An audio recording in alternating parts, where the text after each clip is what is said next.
На предстоящих выборах президента России почти половина избирательных участков Республики Коми будет оборудована системой видеонаблюдения. Впервые такой формат видеонаблюдения за избирательным процессом был введен на выборах главы государства 6 лет назад. Работа по монтажу видеокамер в республике началась с 15 января. Всего в Республике Коми видеокамеры будут установлены в 295 помещениях. В этих помещениях предполагается, что проголосует до 70% избирателей, зарегистрированных на территории Республики Коми.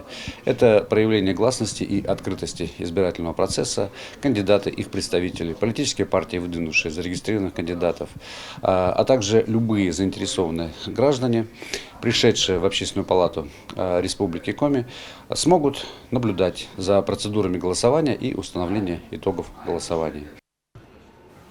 Добавим, в дни голосования в Общественной палате Коми будет установлена информационная стена. На ней будут отображаться участковые избирательные комиссии, в которых будут установлены видеокамеры.